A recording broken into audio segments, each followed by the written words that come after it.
My bachelorette party was supposed to be a fun night with friends before I married my fiancé Michael. We hired entertainment, ordered drinks, prepared for a wild evening. But when the performer walked through the door, I froze. Standing in front of me 10 years after high school was Jasmine Chen, the girl I'd been in love with as a teenager. The girl who never knew how I felt now working as the entertainment for my last night of freedom. Before I tell you how one night changed everything I thought I wanted, let me ask, what city are you watching from? Drop it in the comments below and subscribe to help this channel grow. Your support means everything. My name is Katie Morrison and I'm a high school teacher in San Francisco. 3 months ago, I got engaged to Michael, a wonderful man who's stable, kind, and everything my family hoped I'd find. We'd been dating for 2 years, and getting married felt like the logical next step. My best friend Sarah planned my bachelorette party, handling all the details while I focused on wedding preparations. "I got us amazing entertainment," Sarah told me excitedly the week before. "A performer who comes highly recommended. Trust me, this party is going to be unforgettable." I didn't ask for details. Bachelorette parties weren't really my thing. But Sarah was determined to give me a proper send-off, so I agreed to go along with it. What I didn't tell anyone, not even Sarah, was that I'd spent my teenage years struggling with my sexuality. In high school, I'd been in love with my best friend Jasmine. She was everything I wasn't. Confident, artistic, unapologetically herself. We were inseparable for 3 years, and I loved her desperately while pretending I just valued our friendship. Senior year, Jasmine came out as bisexual. I was still too scared to acknowledge my own feelings. Still convinced I needed to be straight to make my conservative family happy. When she graduated and moved to pursue dance in New York, we lost touch. I buried my feelings, dated guys, and eventually convinced myself I'd just been confused as a teenager. The night of my bachelorette party, 10 of my closest friends gathered at Sarah's apartment. Music played, drinks flowed, everyone laughed and celebrated. Around 9, Sarah announced the entertainment was arriving. The doorbell rang. Sarah answered it with a grin, ushering someone inside. And then I saw her. Jasmine looked incredible.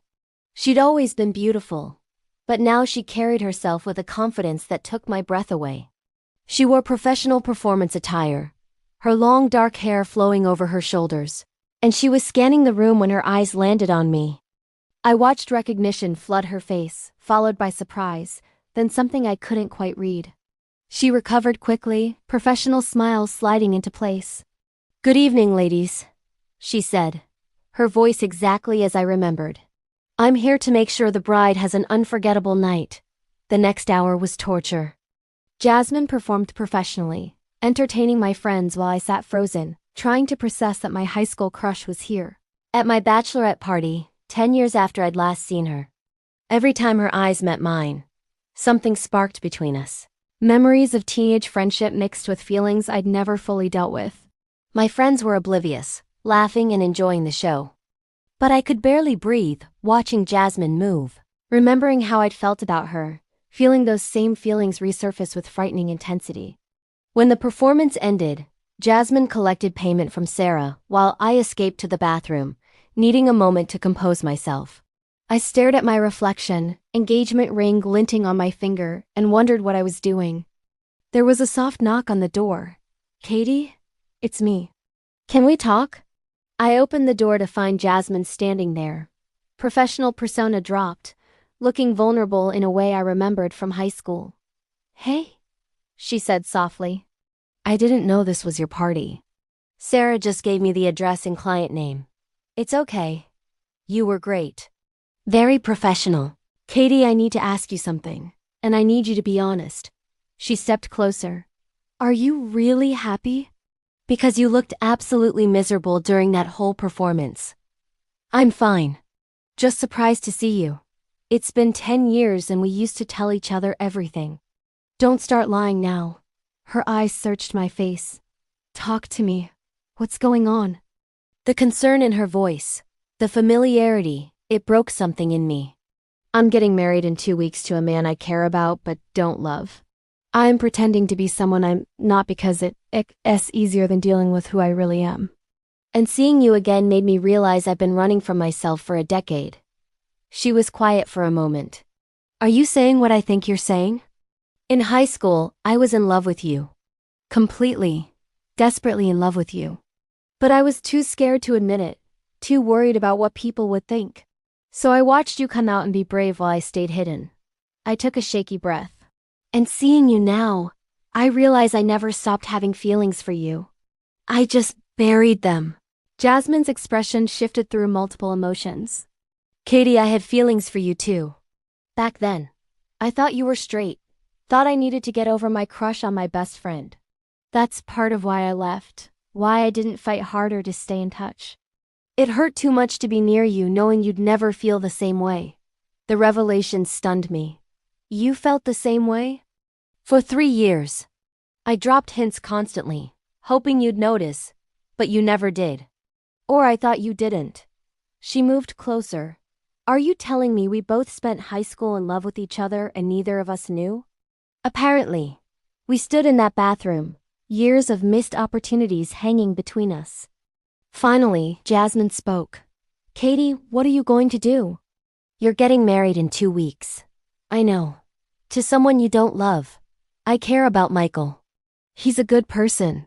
That's not the same thing, and you know it. She touched my face gently. Don't make the same mistake twice.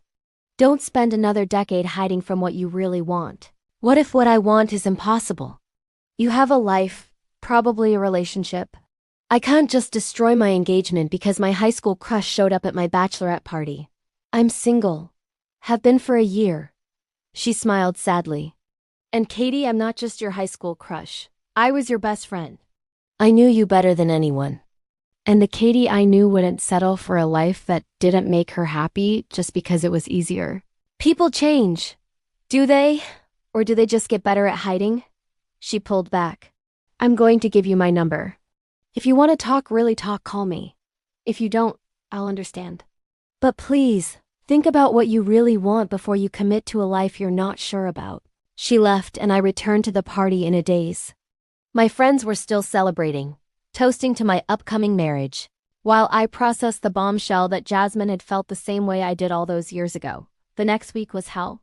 I went through wedding preparations mechanically while my mind replayed that conversation with Jasmine over and over. Michael noticed I was distracted but assumed it was normal pre-wedding stress. 5 days before the wedding, I couldn't take it anymore. I called Jasmine. Can we meet? I need to talk to someone who actually knows me. We met at a coffee shop, neutral territory. Seeing her in daylight, in regular clothes instead of performance attire, made her feel real in ways that night hadn't. Thank you for meeting me, I said. Of course. Katie, what's going on? I can't stop thinking about what you said. About not settling. About being honest with myself. I twisted my engagement ring. I think I've been lying to myself for years. Convincing myself I was straight because it was easier than disappointing my family or facing who I really am. And now? Now I'm about to marry someone I don't love because I'm too scared to do anything else. How pathetic is that? It's not pathetic. It's human. Being scared of disappointing people. Of being yourself when that self doesn't match expectations. That's incredibly common. She reached across the table, taking my hand. But Katie, you deserve to be happy. You deserve to be with someone you actually love. Like you? The question hung between us. Finally, she answered. I'm not going to pressure you. I'm not going to say leave your fiancé for me when we haven't seen each other in 10 years. But I will say this. I never stopped wondering what if. What if I'd been braver in high school? What if I told you how I felt? What if we'd had a chance? I wonder the same things. Then maybe we should find out. Not right now, not while you're engaged. But Katie, if you call off this wedding, if you choose to be honest about who you are, I'd like the chance to get to know you again. To see if what we felt as teenagers could become something real as adults. I looked at this woman I'd loved half my life ago, feeling that same pull I'd felt at 17. I'm scared. I know. But what's scarier? Being honest about who you are, or spending your life pretending.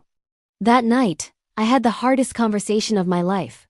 I told Michael the truth, that I wasn't in love with him, that I'd been lying to myself about my sexuality, that I couldn't marry him. He deserved someone who loved him completely, and I deserved the chance to be honest about who I was. He was hurt and angry, understandably. My family was devastated. Friends took sides. It was messy and painful and exactly what I'd been afraid of for years. But through it all, Jasmine was there. Not as my girlfriend yet, just as my friend, supporting me while I dealt with the fallout of my honesty. She didn't push for a relationship, didn't pressure me. She just reminded me that being myself was worth the cost. 3 months after I called off the wedding, Jasmine and I went on our first official date. It felt like coming home and starting something new at the same time. We talked for hours, reconnecting, sharing what our lives had been like for the past decade, discovering we still fit together naturally. "I can't believe we wasted 10 years, I said as we walked through the city after dinner. "We didn't waste them. We grew up, figured ourselves out, became people who could actually build something healthy together." She took my hand. "We're here now. That's what matters." Our relationship developed slowly. I was still dealing with the consequences of my canceled wedding and coming out, and she was patient, letting me process at my own pace. She told me about her life in New York, about pursuing dance professionally, about eventually moving back to San Francisco to be closer to family. I told her about teaching, about the years I'd spent trying to be someone I wasn't, about finally accepting myself. 6 months into dating, I introduced her to my parents. It didn't go well initially, but gradually, they came to accept that their daughter was gay and in love with a woman. Some family members never came around, but the ones who mattered did. A year after our first date, Jasmine moved in with me. We built a life together, supporting each other's careers, creating a home that felt authentic in ways nothing in my life with Michael ever had. 2 years after that fateful bachelorette party, Jasmine proposed. We were at the coffee shop where we'd had that first conversation about second chances. "Katie Morrison, you hired me for your bachelorette party, and instead of celebrating your marriage to someone else, we ended up here." She pulled out a ring. "I've loved you since we were teenagers. I love you now. I want to spend my life loving you, supporting you, building something real with you. Will you marry me?" I said yes through tears. We got married 6 months later, surrounded by friends and family who supported us. Sarah, who'd unknowingly brought us back together by hiring Jasmine for that party, was my maid of honor. During our vows, I talked about second chances and the courage it takes to be yourself. She talked about how love is patient, waiting 10 years if that's what it takes to find its way. Looking back, I'm grateful for that bachelorette party. Grateful that Sarah hired the one person who could make me face truths I'd been avoiding.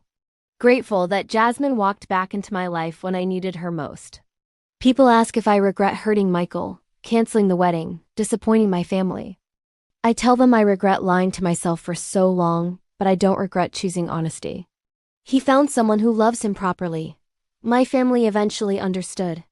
And I got the chance to build a life with someone I actually love. If you're still watching, thank you. Subscribe and comment about second chances. Have you ever reconnected with someone from your past who changed everything? Share your stories. Because sometimes the universe puts people in your path exactly when you need them.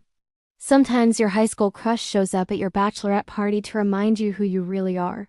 Sometimes the bravest thing you can do is admit you were on the wrong path and choose a different one. I hired a stripper for my bachelorette party and she was my high school crush. That night changed everything, gave me the courage to be honest, led me to a life I actually want. And now I'm married to that same woman, building something real instead of something safe. From high school best friends to lost connections to bachelorette party surprise to wives. That's our story, and I wouldn't change any of it